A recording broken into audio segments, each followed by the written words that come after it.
Tutto bene? Buongiorno a lei.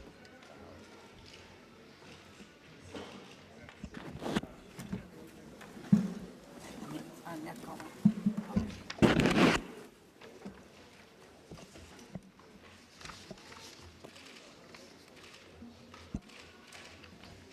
Oddio. Aspetta, che voglio essere sicuro che ho spento il telefono.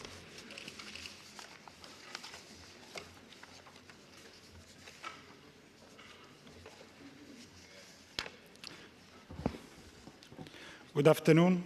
Buenos días y bienvenidos en la última sesión de información de briefing sobre la protección de los menores en la Iglesia. Creo que tenemos con el discurso del Papa un mensaje muy poderoso. Padre Lombardi nos proporcionará unas cuantas informaciones sobre esta cuestión. Dentro de poco me gustaría añadir unas cuantas palabras para expresar personalmente el privilegio que ha sido para mí participar en este encuentro, una experiencia de conversión, de escucha. Y como padre no podré olvidar la experiencia de la escucha de las víctimas y nadie podrá olvidar. Hoy día tenemos en el segundo, tenemos el cuarto día de información para los periodistas y queremos compartir las impresiones acerca de esta reunión. También brindar la posibilidad para plantear preguntas. Tenemos aquí el cardenal Osvaldo Gracias, Monseñor Scicluna, Paolo Ruffini, la señora Valentina Alatrache. Ayer, durante la sesión de la tarde, se dio un momento muy importante para los periodistas. Y gracias, Padre Lombardi. Y tenemos también el reverendo Padre Zollner. Voy a dar la palabra a Padre Lombardi para que pueda darnos un resumen y luego vamos a dar pie a las preguntas, que serán muchas. Gracias. Creo que ustedes ya han recibido una cantidad de documentación para sus informaciones.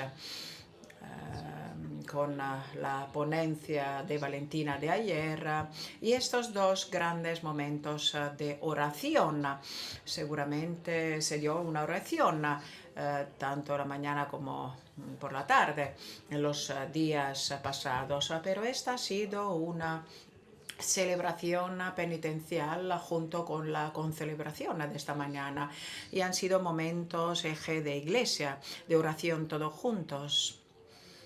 Y este encuentro tenía que albergar momentos así antes de reanudar nuestra misión en nuestros lugares. Hemos escuchado la locución del Papa, que ha introducido todo nuestro trabajo en un contexto más amplio, un contexto de violencia contra los menores en todas sus formas, el contexto también de la corresponsabilidad de la Iglesia frente a las instituciones y la sociedad a la hora de encarar este problema, y con una peculiaridad de un compromiso moral de conversión y purificación, una purificación muy profunda y muy seria, visto el deber de la Iglesia. Yo he notado en la colusión del Papa un tono de lectura espiritual, profunda, teológica de nuestro problema con respecto a la lucha en contra del mal y de sus manifestaciones en el mundo, y que conlleva unas consecuencias concretas. Y tenemos que traducir todas las enseñanzas en nuestra práctica, pero también tenemos que asumir la profundidad de la misión que tenemos que desempeñar con las raíces de estos problemas de hoy.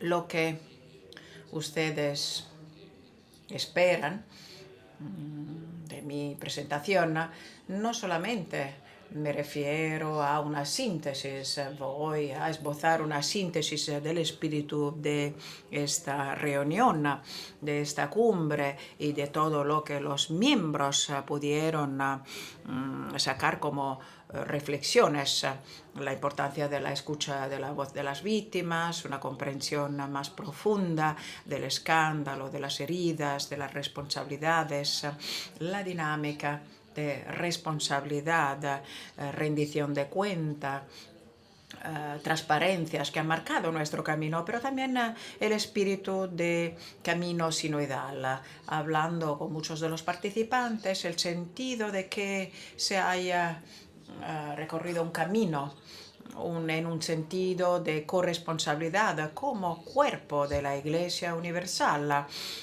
Esto, desde luego, se ha sentido mucho en las intervenciones de los participantes. Al saludarnos, al despedirnos, reiterábamos este espíritu. Y pese al tiempo tan reducido, yo creo que el resultado de la corresponsabilidad frente a la profundización y el sentido de responsabilidad y de rendición de cuentas ha crecido muchísimo alrededor de nuestro Santo Padre. Lo que me gustaría decirles, y que es muy sencillo y algo muy concreto, y que ya lo he dicho ayer a los participantes, ayer al final de nuestra reunión, ya se dan iniciativas concretas que podemos prever de cara al futuro.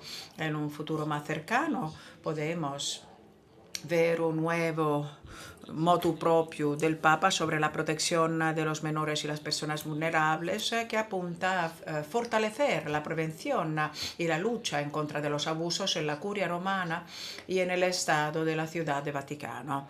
Así que se verá acompañada por una nueva ley en el Estado de la Ciudad de Vaticano y unas líneas guías para el vicariato de la Ciudad del Vaticano sobre el tema de la protección de menores y personas vulnerables. Y esos son documentos, 3 documentos en particular, que, digamos, constituyen una unidad, un cuerpo, motu proprio, ley del Estado y líneas guías para el vicariato. Están casi listas y se les entregarán dentro de poco. Trátase de preparar la publicación, pero es un material que ya está listo, maduro, diría yo. Además, algo que está a punto de llegar, pero quizás necesitamos unas cuantas semanas o quizás meses, el Vademecum mencionado muchas veces por Monseñor Scicluna, el Vademecum que ha preparado la Congregación de la Doctrina de la Fe para ayudar a los obispos del mundo para que comprendan sus tareas y sus deberes. No se trata de una enciclopedia, sino algo mucho más sencillo, más corto, pero algo muy puntual desde el punto de vista tanto jurídico como pastoral, que será muy útil. Como nos decía nuestro Santo Padre, hay que impartir una catequesis de cara al futuro. Aquí teníamos reunidos los presidentes de las conferencias episcopales que ya tenían las ideas claras, pero ahora tendrán que encarar a miles de obispos en todas las diócesis de su continente, así que semejante instrumento será muy útil para dar un paso en adelante en la conciencia, en la toma de conciencia. Y tercer punto, que aún hay que esbozar y definir, trátase de la intención del Santo Padre favorecer la creación de grupos de expertos, así llamados task force, para ayudar a las conferencias episcopales y diócesis que se encuentren con dificultades a la hora de encarar estos temas debido a falta de recursos o de competencias. El espíritu de comunión de la Iglesia Universal que tenemos aquí y donde hay personas más expertas, iglesias más o menos expertas o equipadas, yo creo que esta iniciativa concreta puede ayudar en la organización de estos grupos de expertos, de estas task force, para facilitar esta ayuda. El Santo Padre lo ha aprobado, pero desde luego hay que forjar un poco esta idea y concretarla. Y necesitamos un poco de tiempo y estarán al tanto de toda información al respecto. Y por último, algo muy sencillo, a partir de mañana a las 9, el comité organizador se reunirá con los responsables de los dicasterios de la Curia Romana más involucrados para todos juntos emprender una reflexión sobre estos días y cómo seguir adelante para dar un seguimiento a muchas de las ideas y exigencias que aquí se han propuesto. No lo aplazamos a no se sabe cuándo, sino mañana por la mañana a las 9 ya estaremos trabajando sobre estos temas. Aquí se da una buena voluntad y vamos a ver lo que podemos concretar. Ahora no quisiera robar demasiado tiempo, hay otros interlocutores muy válidos. Gracias, Padre Federico. Ahora doy la palabra al prefecto Ruffini. Muy sintéticamente, en estos días intenté contarles un poco, en la medida de lo posible, la parte en la cual ustedes no, digamos, pudieron participar. El fruto del trabajo de los círculos menores y el fruto del trabajo en la asamblea plenaria. Hoy, en nombre del dicasterio, quisiera dar las gracias por su trabajo, aunque sea un trabajo a veces incómodo, pero es muy importante porque hay que ejercer la verdad, aunque a veces sea incómoda.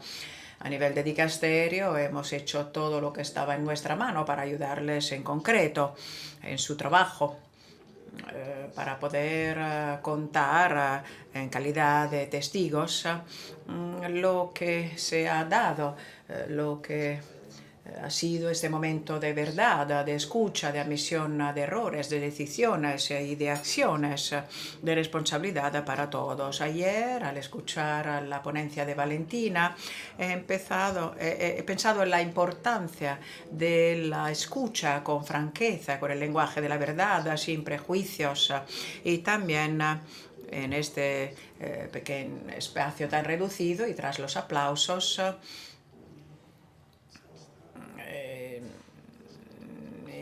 tras haber escuchado su ponencia en el streaming, se ha hablado del papel de los periodistas y de los comunicadores en la búsqueda y en el cuento de la verdad y cómo podemos ser aliados, cómo es acertado no esconderse y del por qué las malas noticias marcan más y afectan más. ¿Cuál es el fundamento de esta regla?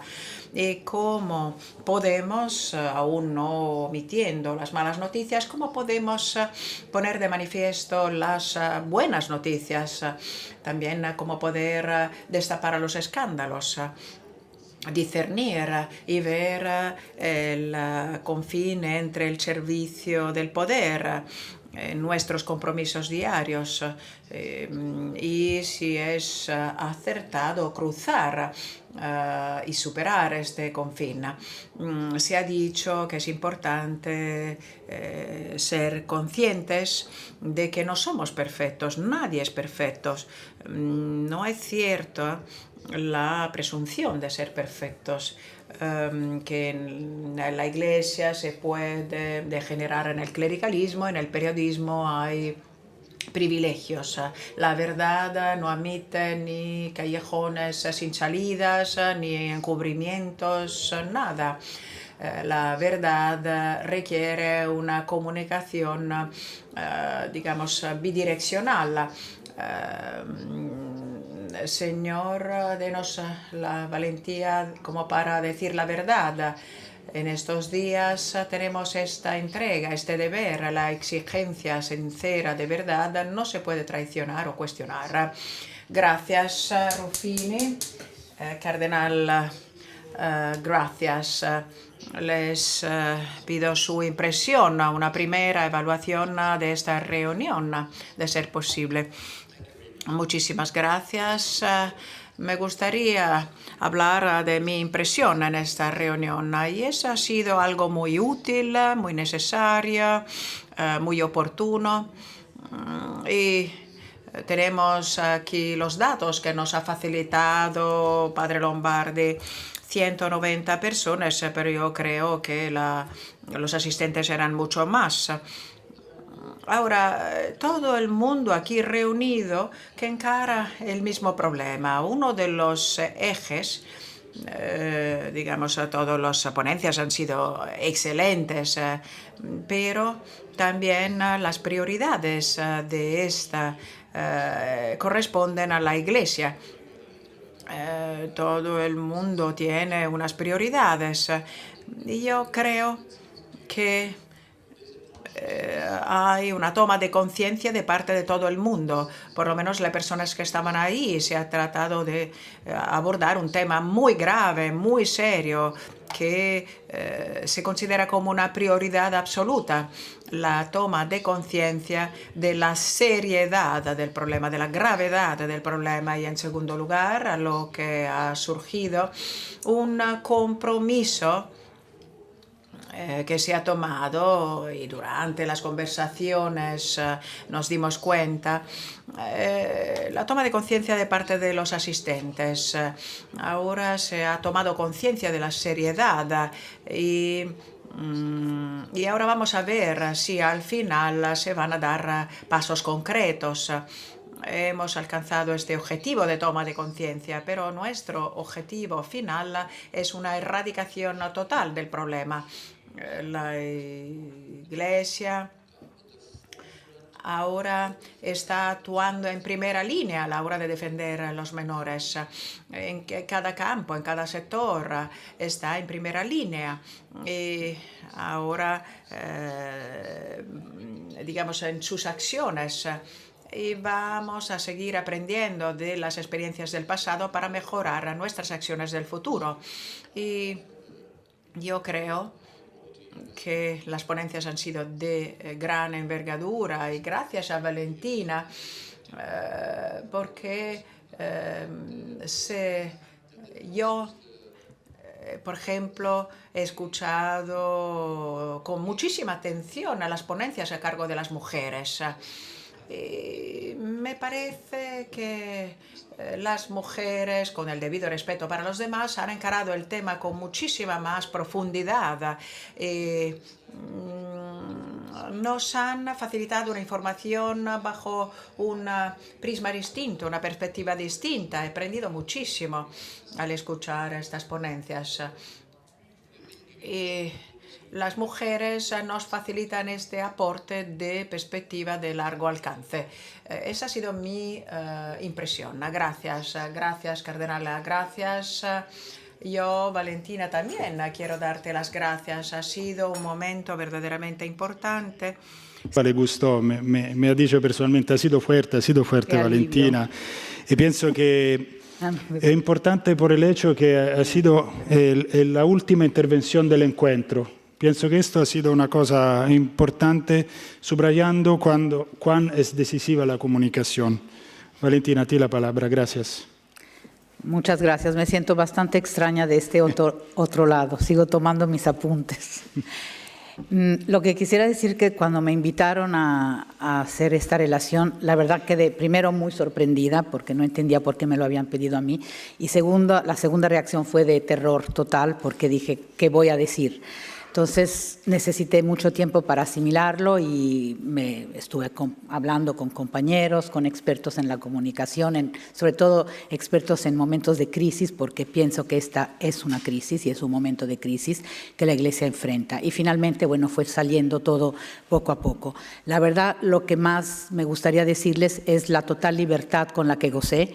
Cuando recibí la invitación, me dijeron solo que tenía que hacer una relación basada en la transparencia y me indicaron, digamos, temas relacionados con la transparencia que eran absolutamente transparentes y a favor de la transparencia, lo cual también tengo que decir que en cierta forma al principio casi me sorprendió, porque dije, bueno, a lo mejor van a pedir una relación, pero va a haber puntos que se puedan tocar y otros que no se puedan tocar. Y la verdad es que era totalmente libre. Y la segunda sorpresa fue cuando di mi relación y no me corrigieron prácticamente nada, ni una coma. Eso me sorprendió todavía más porque ustedes la escucharon ayer y la verdad, pues se podría haber quitado o modificado algunas cosas. Entonces, esto habla, según yo, de que realmente, por lo menos en lo que se refiere al tema de la transparencia, estábamos todos de acuerdo y los organizadores iban hacia eso. Entonces, eso lo quise decir porque fue así. Y creo que eso habla muy bien de este momento y de la voluntad de establecer una relación diferente con los medios. También por las preguntas que me hicieron después y que ustedes no escucharon, es evidente que hay un problema. Los obispos se sienten acosados, se sienten que nosotros los presionamos muchísimo sobre este tema. Como decía Paulo, que vemos solo lo negativo, solo lo malo y que no nos interesan las noticias buenas. Yo le traté de explicar que desde siempre es así, que si un perro muerde a un hombre no es noticia, si el hombre muerde al perro es noticia, pero bueno. Y el otro concepto que me llamó mucho la atención de parte de ellos es su dificultad, porque ellos me dijeron, si tú dices que la iglesia es madre, todos para nosotros son hijos, también los abusadores son hijos. Y las víctimas. Entonces yo les dije, la verdad es que no entiendo nada de teología, no soy teóloga, entiendo que la maternidad de la iglesia tiene que ir para todos sus hijos, pero como mamá, para mí el hijo que hay que proteger es el niño que no tiene voz, no el abusador. Entonces sí hay un problema y sí hay visiones diferentes, pero creo que en todos estos 45 años hemos visto que sí se puede llegar a ver una alianza entre los medios y el Papa o los medios y la Iglesia. Sí se encuentra un camino común y cada uno a lo mejor hace un paso hacia atrás y se trata de colaborar. Obviamente si te esconden o con silencios o no comments no vamos a ningún lado porque eso te pone todavía más nervioso y te da la sensación de que te quieren esconder algo y que no hay nada claro y eso a un periodista no le gusta. Entonces yo creo que nosotros a lo mejor podemos hacer un pequeño esfuerzo en no estar solo buscando las cosas negativas, pero del otro lado nos tienen que dar una información correcta y sobre todo en tiempos muy rápidos, porque si la respuesta llega mucho después, pues no sirve de nada. Gracias. Gracias Valentina. En questo sforzo... Gracias Valentina, en este esfuerzo. Y quiero hablar en nombre del director editorial Tornielli. Tuvimos una gran ayuda, una gran colaboración y doy las gracias de forma pública. Gracias a Monseñor Scicluna. Durante estos meses nos ha ayudado muchísimo para facilitar informaciones correctas y detalladas. Monseñor Scicluna, el lenguaje...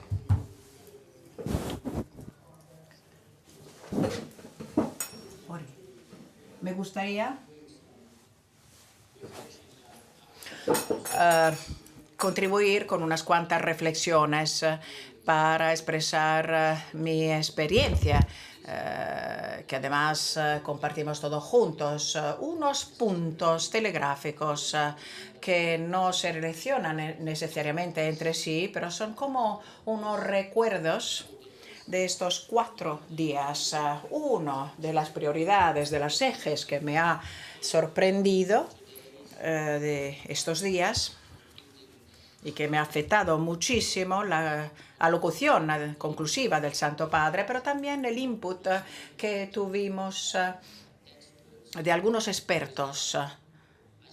Y creo que ahora se trata de puntos que se han esbozado claramente. El abuso de los menores es un delito muy serio, pero el encubrimiento lo es de la misma forma.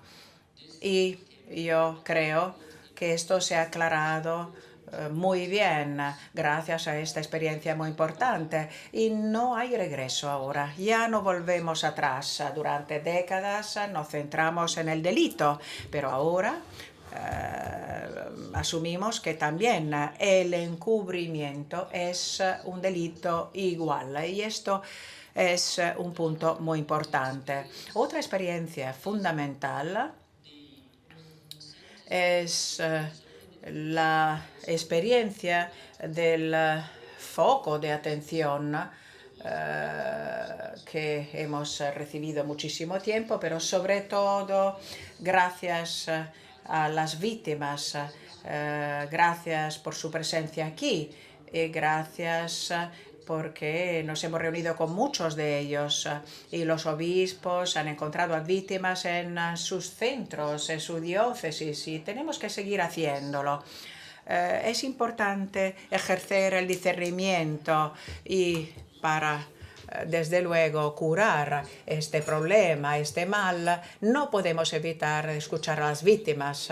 Otro aspecto que yo saco de esta experiencia es que finalmente sí, va muy bien anunciar, como ha dicho el padre Lombardi, también el Santo Padre, si queremos, por ejemplo, aportar un cambio al derecho canónico, el hecho de que, por ejemplo, se habla del problema de la pornografía por debajo de los 14 años era un delito hasta ahora, pero el Santo Padre nos ha anunciado que francamente considera pornografía también por debajo de los 18 años. Y ahora estamos a punto de redactar este vademecum, se van a enmendar o promulgar nuevas leyes de derecho canónico, pero finalmente estamos hablando aquí de un cambio de corazones. Un cambio de corazones. Desde luego se precisa la motivación más adecuada para que se dé este cambio. Y esta es una peregrinación muy corta. Me gusta utilizar este término peregrinación porque nosotros, los obispos, llegan prácticamente de todas las partes del mundo. Y nos hemos reunido alrededor del Santo Padre y esto es un signo muy importante de una responsabilidad religiosa. No solamente formamos parte de un liderazgo, pero somos líderes de comunidades y podemos escuchar muchas voces, las voces de las mujeres, por ejemplo, que ha sido fundamental en esta cumbre.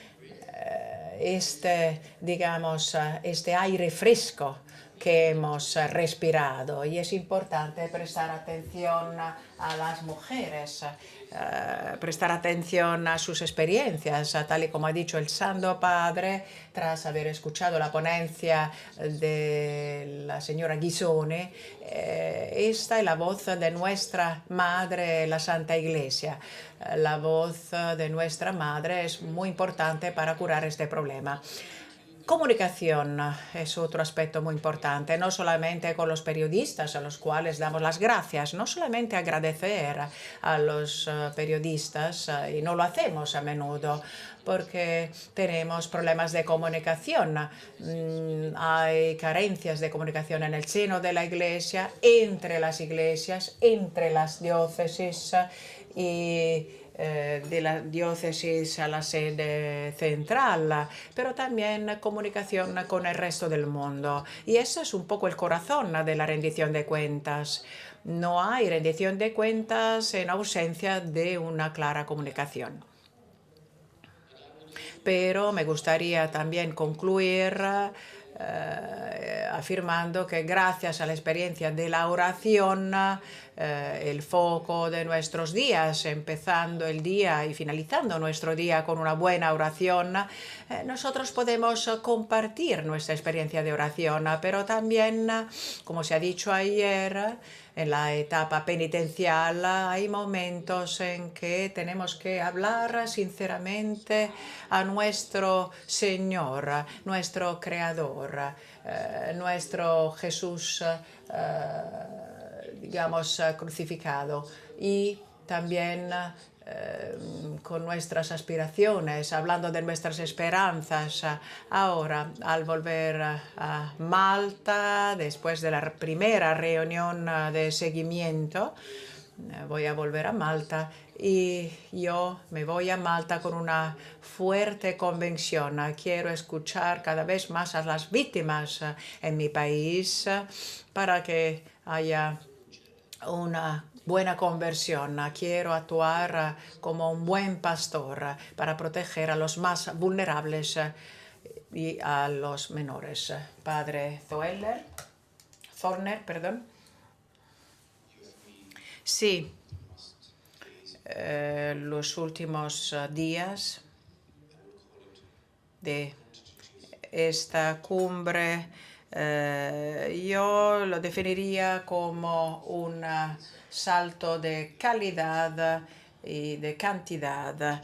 Un salto de cantidad porque jamás hemos celebrado una reunión parecida con todos los líderes aquí representados en una misma aula.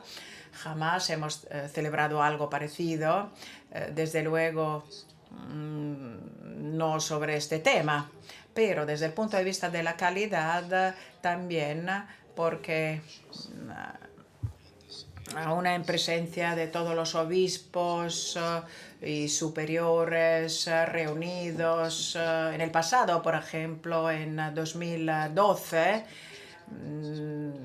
no se trataba de presidentes de las conferencias episcopales, pero de representantes. Y yo creo que hemos recorrido un gran camino a partir de aquel momento.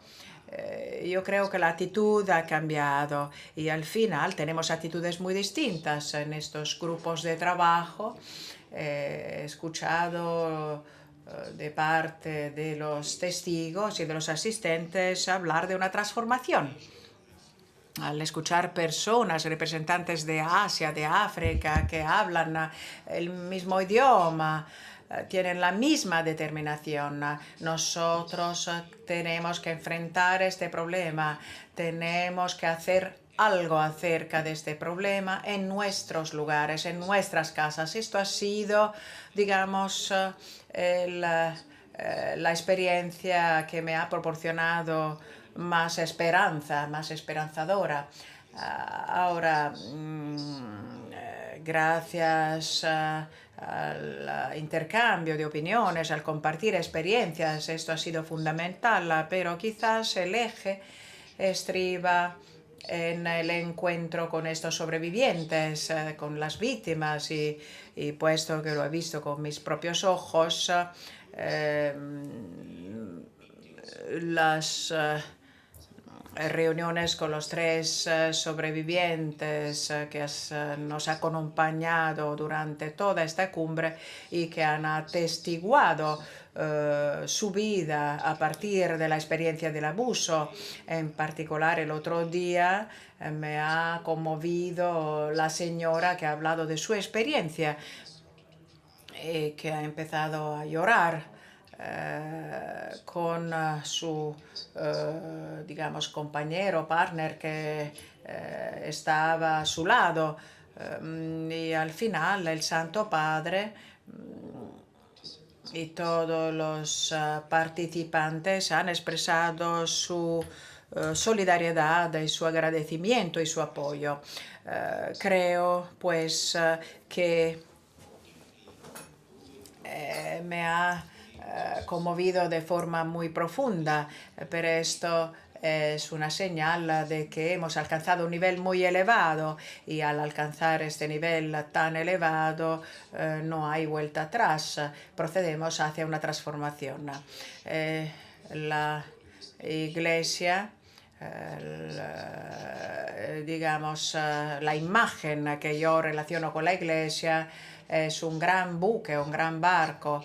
Y si queremos que este gran buque pueda cambiar de dirección, se requieren muchos esfuerzos, esfuerzos que desde luego no van a centrarse en una semana o en un mes, sino necesitamos mucho tiempo.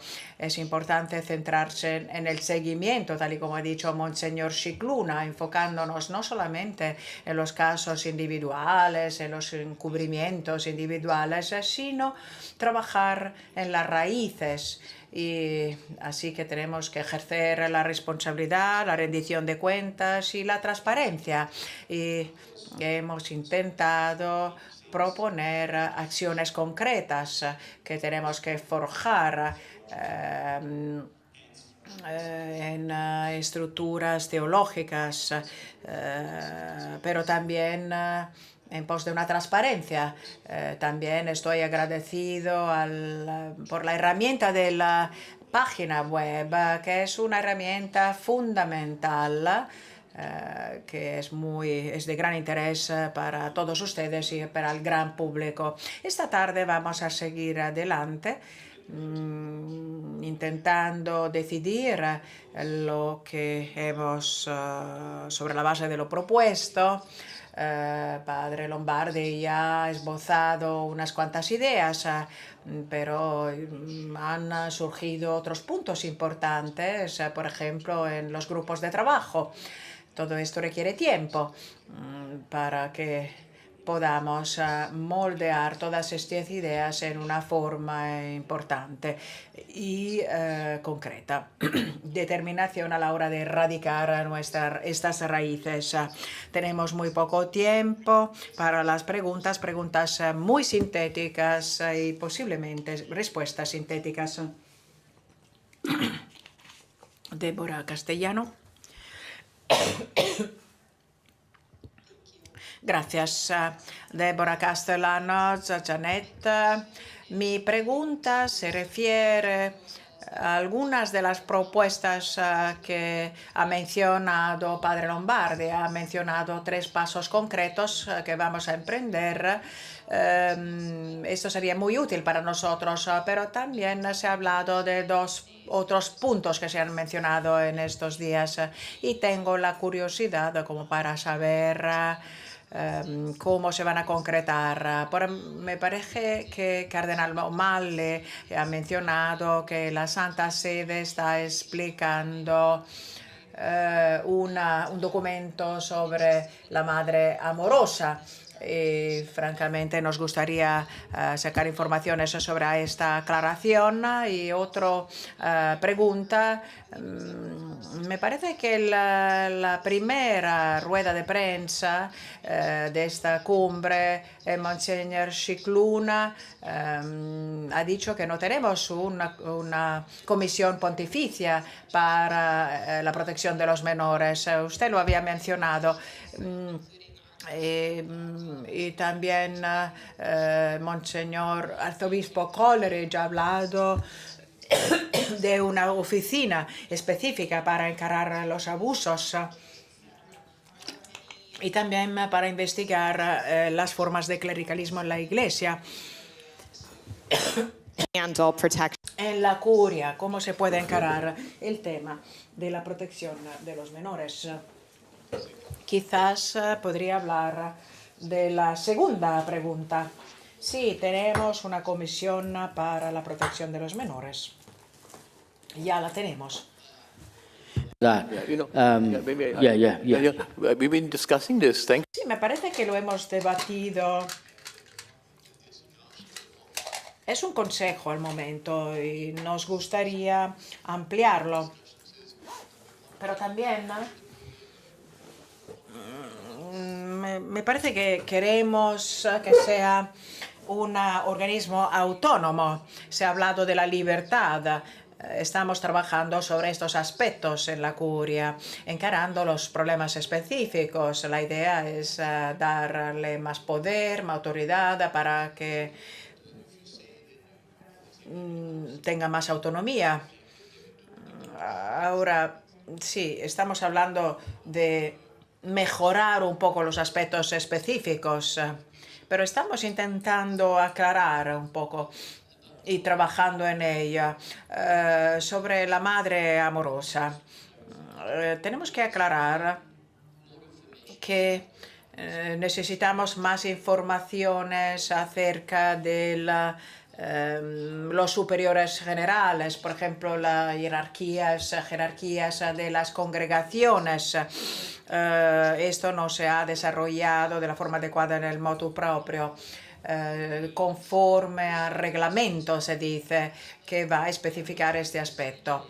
Y el procedimiento es el procedimiento que tenemos. No vamos a implementar otras formas de trabajo en las congregaciones. Hay congregaciones que celebran congresos o reuniones de forma regular, como cada mes, depende de las congregaciones, pero Estamos intentando trabajar en ello. No necesitamos un cambio de paradigma aquí, pero seguramente necesitamos revisar todos los matices de la madre amorosa como una madre amorosa. Sono Dario Menor del Correo Español. Me gustaría saber, las asociaciones de las víctimas han sido muy negativas con respecto al, digamos, al tema del Santo Padre. ¿Habrá una implicación de las asociaciones de víctimas ahora en el trabajo del seguimiento? ¿Se verán involucradas durante el trabajo de seguimiento en los próximos días?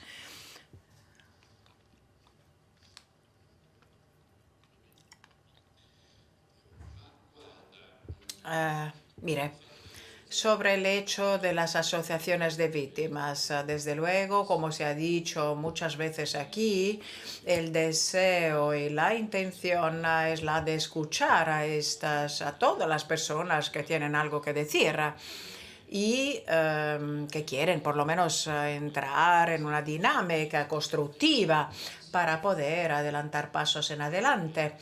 Ahora bien, esto es lo que intentamos hacer durante estos días.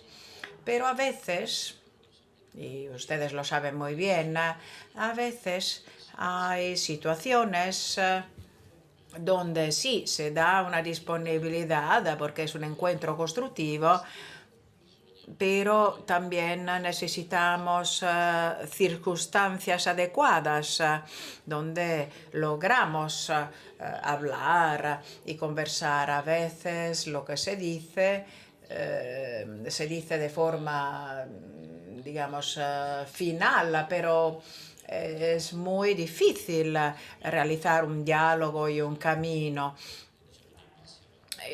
para que se puedan dar pasos en adelante todos juntos. Hay la disponibilidad a la hora de escuchar o encontrar a unas personas, también para recibir materiales, propuestas, avisos, opiniones. La disponibilidad está aquí. En estos días yo he recogido mucho material, muchos mensajes, pero necesitamos tiempo para procesar todo este material porque hemos recibido mucho material todo a la vez. Pero también hay que ser realistas. A veces no logramos contar con un diálogo constructivo que vaya muy lejos. Reiteramos nuestra disponibilidad, porque esto es cierto, pero también necesitamos una forma de proponer la voluntad de colaboración que pueda aportar contribuciones y que se pueda utilizar de forma concreta en el ámbito de una profundización. Ese es un principio general que será válido también de cara al futuro. Castro y Gerio Conte. Gracias de NRG Argentina. Para el obispo Scicluna se requiere una acción para las víctimas. ¿Qué es lo que va a pasar para los sacerdotes que ya han recibido una condena y una sentencia para ir a la cárcel, pero siguen ejerciendo la actividad de sacerdote? Este es el caso en Argentina y me imagino que habrá otros casos en el mundo. ¿Estas personas se van a remover de inmediato después de esta cumbre?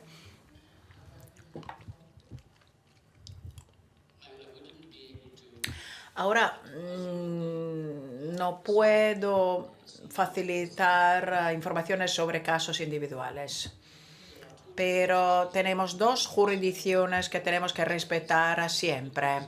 La jurisdicción civil, y usted ha mencionado personas que se han sometido a una sentencia de una jurisdicción civil. es decir, que han realizado su deber, pero también hay un proceso canónico en algunas jurisdicciones. Incluso la ley del Estado a veces prohíbe una investigación paralela. Así que tenemos que esperar. Francamente, desconozco la situación en Argentina, pero sé que en algunas jurisdicciones no se recibe una autorización para un proceso canónico hasta que no acabe la jurisdicción civil. Pero desde luego tenemos que seguir la ley, el derecho nacional. Espero verdaderamente que las personas que hayan sido sometidas a la jurisdicción civil se sometan también a un proceso canónico, porque también necesitamos defender el principio del debido proceso, un proceso debido que, digamos, se refleja en el derecho canónico. El derecho canónico tiene unos valores, la protección, la necesidad de que se protejan a los menores, y usted lo ha mencionado muy acertadamente. Estoy ahora formulando hipótesis. Supongamos que el sacerdote ya haya sido sometido a un proceso canónico, pero no se ha digamos, expulsado de su ministerio. No lo sé, a lo mejor hay una prescripción o quizás el juez no ha facilitado esta indicación. Ahora, los obispos no solamente observan la sanción, el castigo, la pena, sino la preocupación estriba en la protección de la comunidad. Al eliminar o por lo menos al prohibir el ejercicio del ministerio, no se vería como un castigo, como una pena, sino como un deber de proteger al rebaño. Así que si uno, desde luego, se ha sometido a un proceso, no se puede repetir, o por lo menos no dos penas para el mismo delito. Pero puesto que hay una persona que se somete digamos, al Ministerio Público, no se trata de sanciones canónicas, sino la preocupación fundamental es la de la protección del rebaño.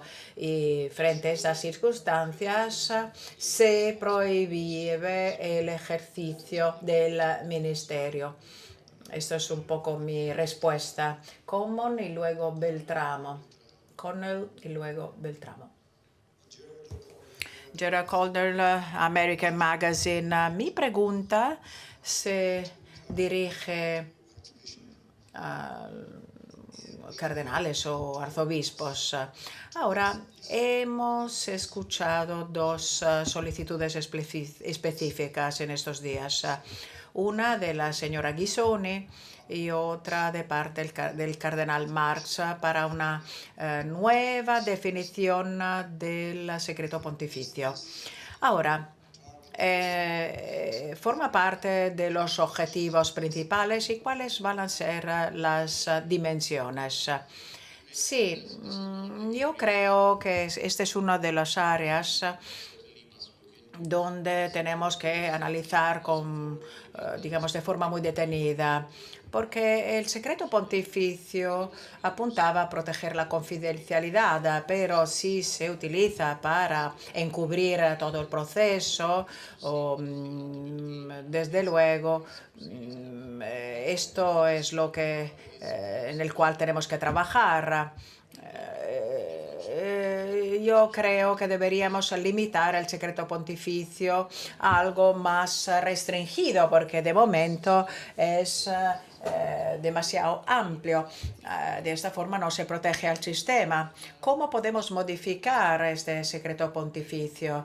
Y Cardenal Marx lo ha mencionado ayer. Tenemos previsto reformar también esta cuestión del secreto pontificio. El secreto pontificio sirve para garantizar la libertad de la Iglesia, pero en este caso la libertad de la Iglesia requiere el respeto de la confidencialidad, como en cada proceso, porque hay que proteger el buen nombre de algunos participantes. Pero en este caso, sobre todo en el caso de abusos sexuales, esto no se puede aplicar. Ahora, estamos hablando de 50, 100 años y desde luego ahora es contraproducente. Sí que sí precisa una reforma. El secreto pontificio nunca ha sido un fin. No se trata de un valor absoluto. No estamos hablando del secreto de la confesión aquí. Así que se puede negociar, no es algo que no se puede negociar.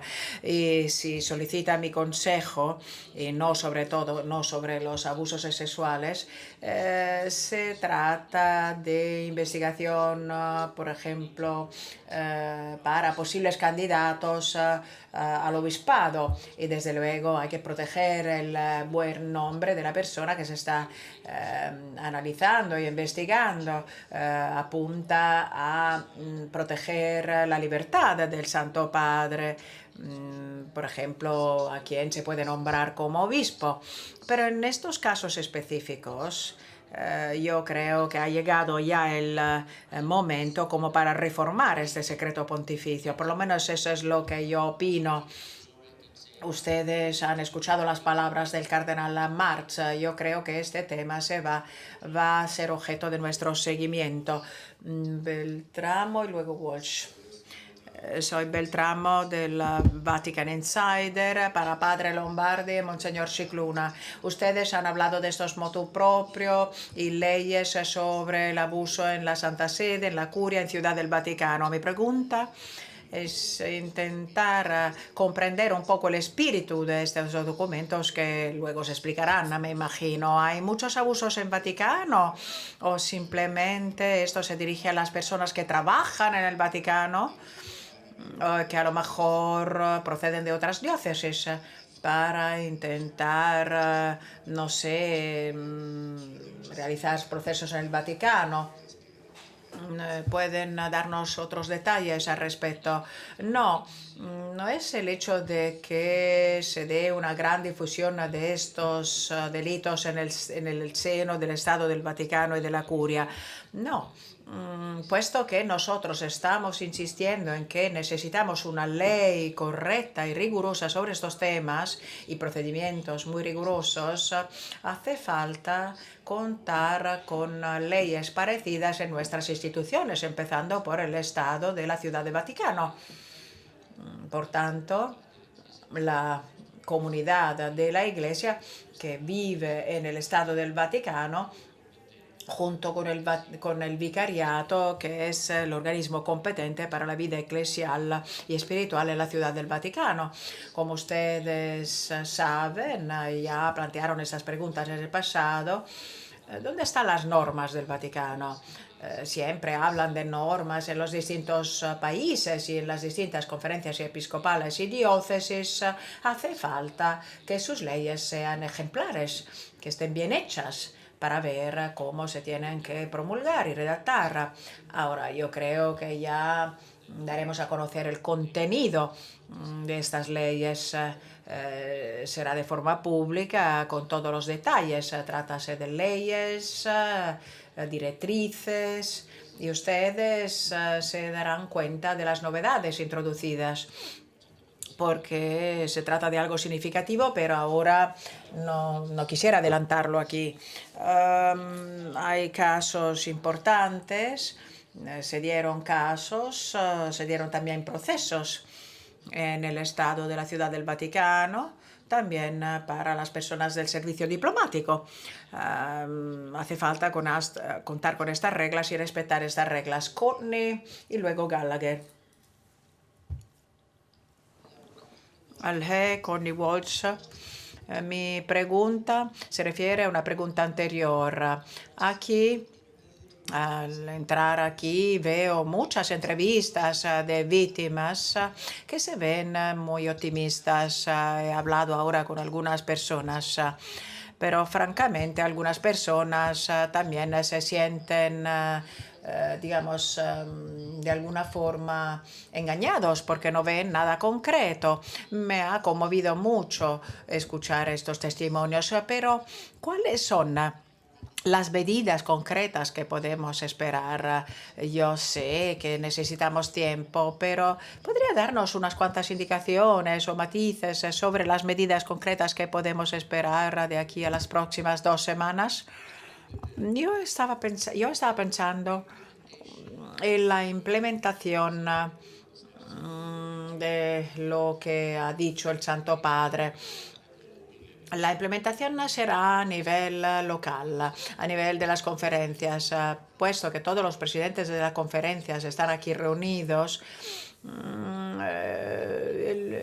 El mensaje sí estriba en trabajar en las conferencias en nuestras casas. Ahora, ¿cómo pueden ser concretas y eficaces estas medidas? Tenemos que pensar, por ejemplo, en India, en mi país. Podríamos pensar en una sentencia nacional en caso de abusos de menores.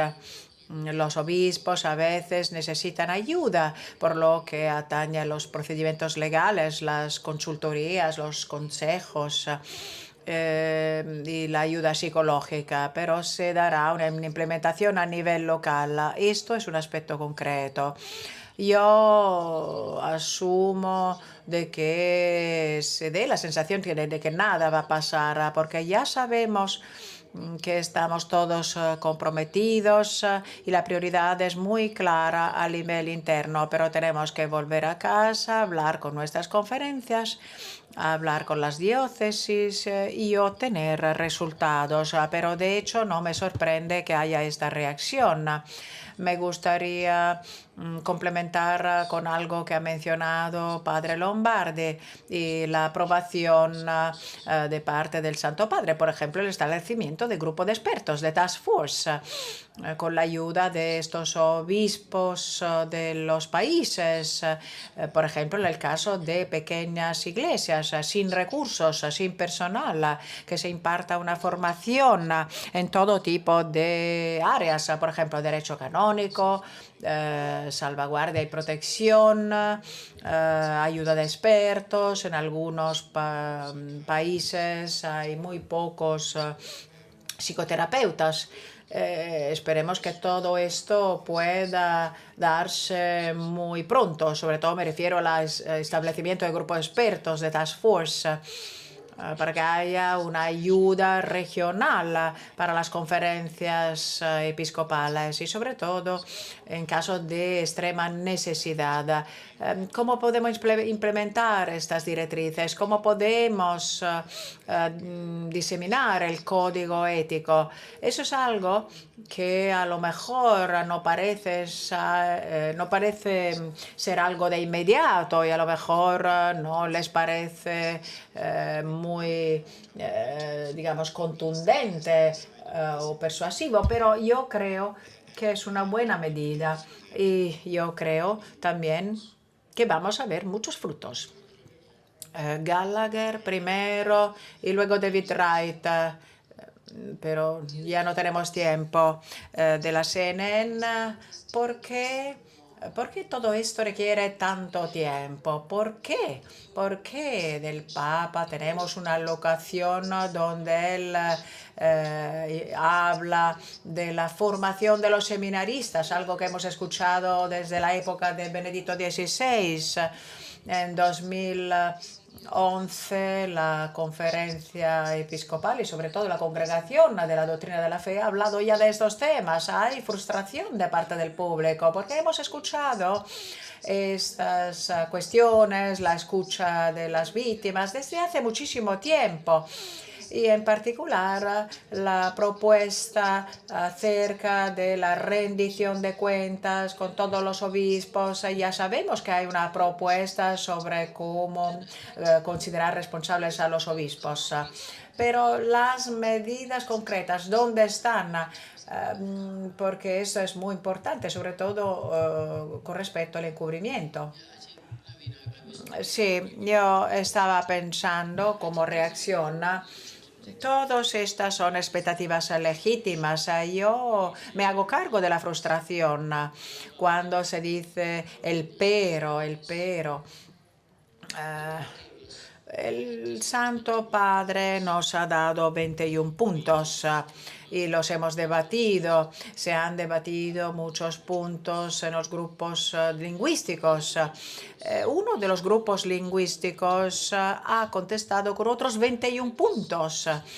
21 puntos en 4 minutos y eran puntos fundamentales. Así que ahora estamos aunando las sugerencias. Algunas son concretas, otras a lo mejor precisan un cambio cultural, pero necesitamos resumir todos esos aspectos a la hora de implementar la actividad de seguimiento.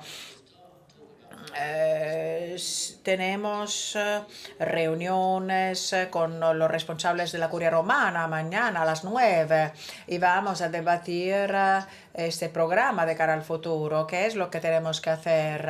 Y usted tiene razón, muchos de esos conceptos se han mencionado desde hace años y que siguen necesitando una implementación. Sí, vamos a dar este vademecum. La ley está ahí a partir de 2002. Sí, necesitábamos este tipo de cumbre porque necesitamos este cambio de corazones. Y tenemos estos fenómenos digamos, de gran necesidad. Los líderes no pueden contestar a una crisis de esta forma. Francamente, se necesita un empoderamiento de las personas para que puedan reaccionar. Sí, su comentario sobre la rendición de cuentas. Cardenal Zubich ha hablado en una ponencia de 12 puntos como estructura de rendición de cuentas, pero esto precisa otro seguimiento. Valentina lo ha dicho de forma muy pública. Por ejemplo, el interfaz con los medios de comunicación no ha sido perfecta, pero intentamos ahora ponernos de acuerdo y hablar el mismo idioma. Hablar el mismo idioma por ejemplo, acerca de la protección de los menores, pese al tipo de ideología. Nosotros apreciamos mucho la ayuda y al plantear estas preguntas usted está interpretando el sentimiento de la gente de todos los días desde las bases y tenemos que prestar atención y le agradezco por su respuesta. Estamos a punto de finalizar. David Wright, BBC News. Estamos aquí hablando del mismo tema. Al hablar con los grupos de víctimas siempre solicitan algo distinto. Tolerancia cero, tolerancia cero. Sigue repitiéndolo. La transparencia completa. Pueden afirmar que en estos nuevos estándares se incluyen estos puntos, pues que son fundamentales. Las expectativas de las víctimas tienen que ser nuestras expectativas porque asumimos que este es un punto importante y esto es el programa de cara al futuro. Nos centraremos en ello. Marco Politi, una pregunta para Monseñor Scicluna. El pontífice que redacta un documento para combatir los abusos en la comunidad religiosa. Esto es bastante singular para combatir en la curia y no en la Iglesia Universal. Sí, el vademecum puede ser una ayuda. También la Task Force es una ayuda. Pero ¿quién va a monitorear si las conferencias episcopales de aquí a un año no habrán hecho nada, habrán establecido normas y estándares, a lo mejor no tan riguroso como el Santo Padre ha establecido para la curia. Aquí, por lo menos, las iglesias locales han precedido a la Santa Sede con salva reverencia, por ejemplo. Es decir, era importante que el Papa diera este anuncio mediante la voz del Papa Lombardi, porque aquí se dio la imagen de las dos estatuas. A nosotros nos han solicitado forjar nuestras directrices en 2011. Toda diócesis, todo país, con la excepción de 6, porque se están enfrentando actualmente en una guerra, han dado una respuesta a la congregación de la fe. Se han forjado estas directrices y ahora ya están en las iglesias locales para que haya una implementación, pero también esperábamos la voz de la Santa Sede para el territorio del Vaticano. Y esto no es una novedad. En este caso, muy raro, claro está, pero lo especifico, la Santa Sede siguió a las iglesias locales. En este caso ha sido así. Pero no es que aquí se promulguen leyes que luego hay que implementar fuera. Ya tenemos estas directrices, en mi opinión, por ejemplo.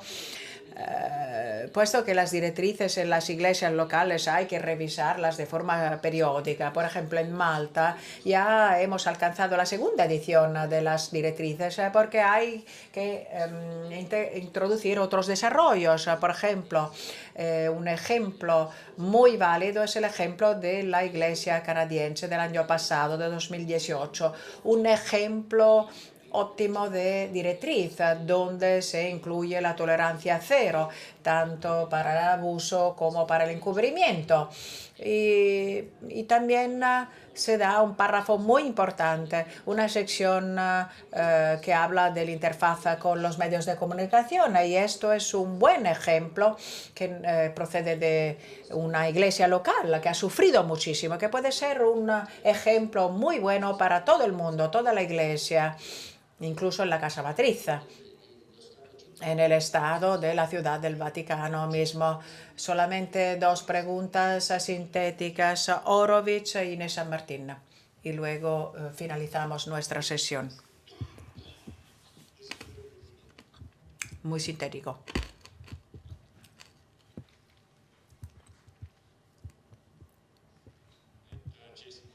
Jason Horst, del New York Times. Una pregunta muy rápida. La nueva ley que va a promulgar el Papa, es decir, motu propio, ¿cuándo se escribirán? O sea, ¿ya está escrita, estaba escrita antes de la cumbre o se redactará después? ¿Antes o después de la conferencia?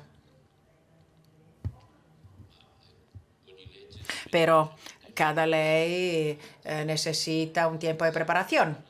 Sí, hoy la estamos anunciando como algo que se va a promulgar y anunciar muy pronto, inminente, quiere decir que ya estaba casi lista antes, ya estaba trabajando en ello antes. Sí, desde luego, desde hace meses se está preparando esta nueva ley, desde luego no nace del día a la noche. Se trata de un procedimiento de meses de reflexión.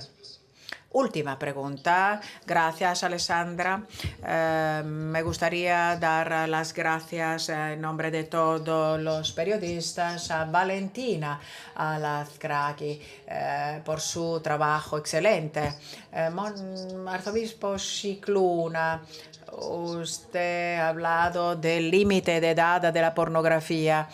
Ya sabemos que en Argentina se dio una involucración de personas muy jóvenes. ¿Cómo podemos creer que esa es la última vez que escuchamos algo parecido?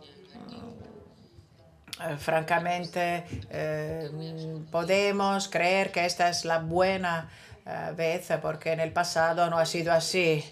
Yo puedo mencionar lo que ha dicho Papa Francisco esta mañana. Puedo añadir algo. Ya ustedes conocen cuál es la comunicación. Ya hemos dicho que hemos abierto una investigación. Se trata de una investigación en curso y vamos a dar los resultados y comunicación al final de esta investigación. Ahora estamos trabajando en ello. Hay una investigación en curso y, como ustedes saben, ya habíamos intentado alentarles a que no se centraran en los casos específicos. Este encuentro ha sido una respuesta extraordinaria con respecto a estos casos también.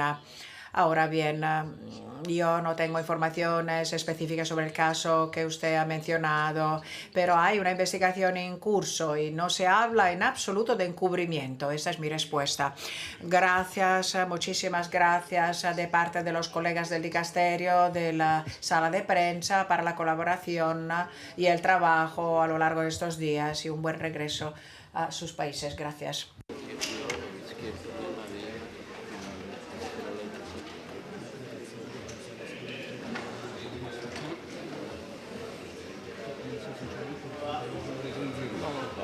Ci sarà sicuramente un motivo per una domanda così bizzarra.